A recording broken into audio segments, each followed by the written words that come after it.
G'day, Angel Mahari here. Just on the subject of BPD, X's, and Hoovers from people, from the X. Why is it that they ghost you? Maybe the relationship's been over for quite a while. You may still really want them back. That might be what your goal is. Um, in spite of, maybe knowing that might not be the best thing for you. So, people with BPD hoovering, and what's really happening with that more times than not? Well, I've heard people talk about that they're not sure if the person with BPD is hoovering them. I mean, who's hoovering them is often they're aware there's still another relationship. Often people are aware that maybe they're having an affair with somebody else. And so the idealization is with somebody else, and yet a borderline can still hoover you?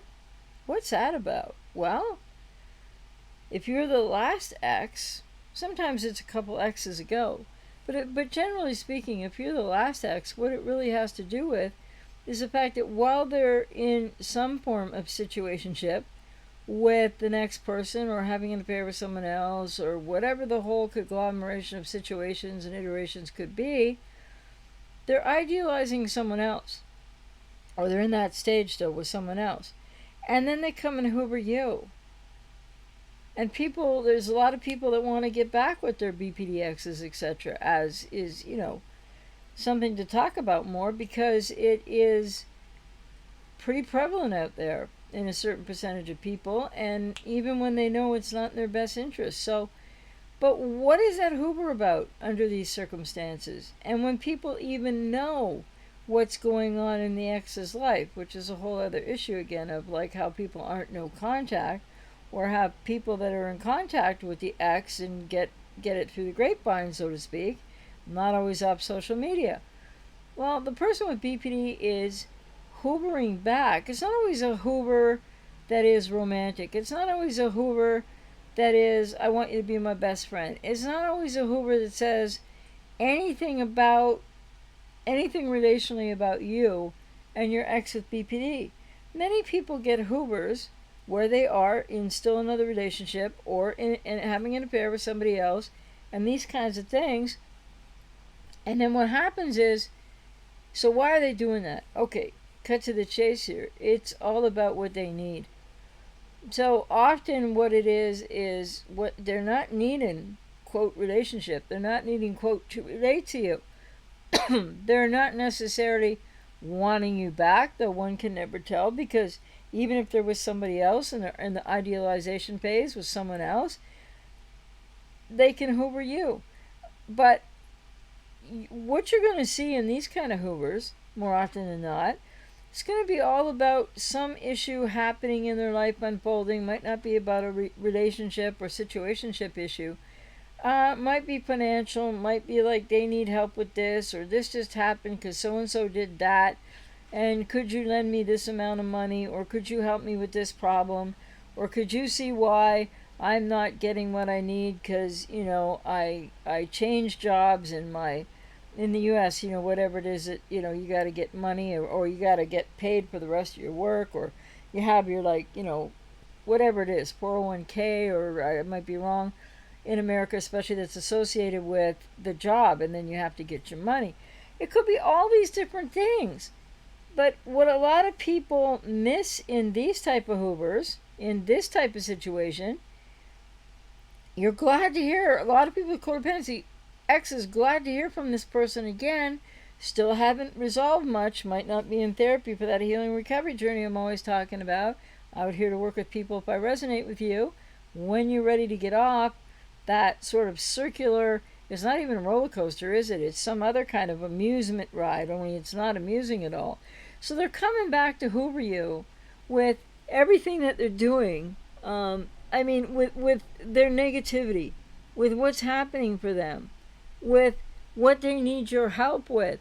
And what's missing in this type of a hoover is there's no hi, how are ya? There's no I hope you're doing well. It's all extremely one-sided communication. absolutely one-sided. They're texting you. And, I've heard from clients over the years, people in live streams have said this too, that just getting texted again, as opposed to the ghosted silence, gets people all revved up, churned up, like, oh, can I get this person back, etc. I want them back, even though I've heard people say, I want them back, but I know it's insane. So that's not me judging or anything. It's just quoting, I've heard people say that, or things to that effect as well.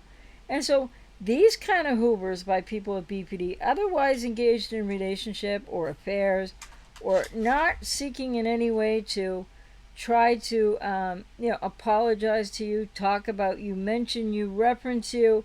They're not thinking about you. They don't care how you're doing. They're not looking to get back together, at least not for a time, or with these kind of texts. The text they send in these hooverings, and yet people are so like, but he or she's texting me again, and that's all that matters. And what's happening to the codependent ex when this kind of a hoover happens? Because there's so many iterations of reasons why people with BPD do this. Whatever their needs are, it's all about what they need. And if you're the last ex or one prior, especially if you're the last ex, even when they're with somebody else, they're going to come back to you to help solve stuff, or for you to rescue them with something, because they're offloading their negativity onto you. The object constancy factor, that you still represent safety even though they're with somebody else, because they're in the idealization phase with somebody new, and they'll come back and hoover you with all their needs and their negativity and their devaluation of like people in general, or why they just got fired from a job, or what just happened with a parent, or why they're out of money, or how they're homeless, or this other person is like this with them, or they might not mention them at all.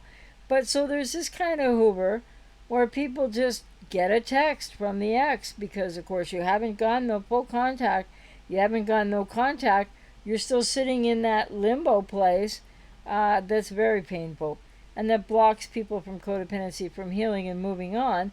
But there's a lot to this, right? There's a lot of fixation, etc., and there's a lot of codependent repetition compulsion involved, but codependent needs as well. So the person with BPD texts you, it's a hoover, but it's got nothing to do with all the other reasons they can hoover. But this gets people really hopeful that, well, if I hang in, and should I text him or her back or not? And then some people will get a flurry of texts, in the same day, where you've had silence for maybe 2 weeks, months, or more. And so people are re-engaging again, and people are sliding down the slippery slope and hoping for this and that and the other thing to be said, or to find a way to say something that the ex of BPD will hear, so you can kind of start to, even if they're with somebody else, get them to come back your way. Well, it's all compelling.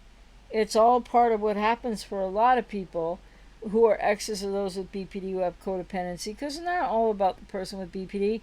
This is where people with codependency, this is where your issues come to the forefront. But you're still focusing on the hoover and the text and what might come of it or what might not come of it. And so with that in mind, I don't think anything here I say is going to change anybody's mind who's involved in this kind of a cycle right now. And maybe just hearing recently again from, an ex, and maybe somebody that ghosted you, and whether they're idealizing and being in a situationship with somebody else or not, they're looking to you for help with this, that, or the other. And there's all kinds of things they can hit you. I need to move. I need this. I need money. I just got fired from my job. I don't know. This.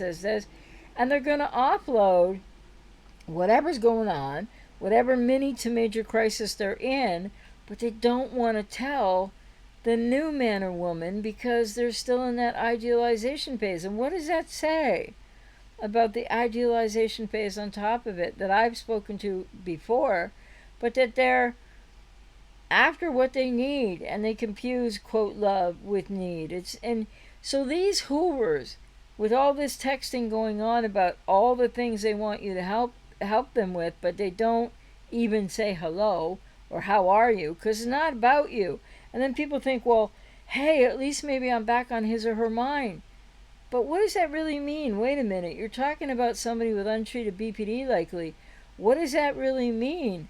Because if you're on their mind, is that about you at all, or is that about what they need? And that's really what I'm speaking about here. This specific type of Hoover, wherein they are in another situationship of one kind or another, and you might well know that, as some clients have mentioned, and over the years, and people have mentioned in live streams that they know what's going on with their ex, but they still welcome the contact and or all the chaos and the drama, and they still jump in to the rescuer role.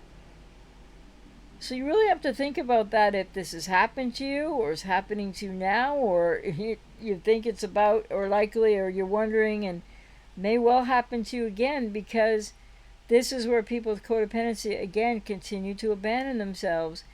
And at some point or other, it's really going to be in your best interest to get into therapy and to figure out why is it that this is the way, a way, people with BPD hoovering are breadcrumbing you.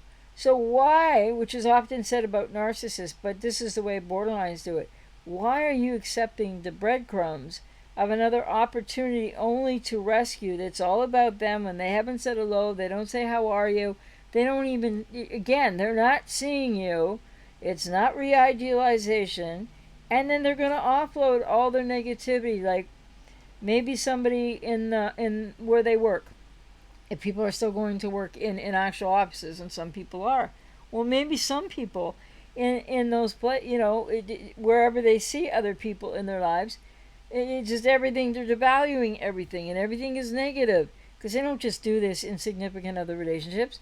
Oh, maybe it's like my sister, this, somebody got sick, this happened, that happened. I'm really extra worried and nervous about the world situation.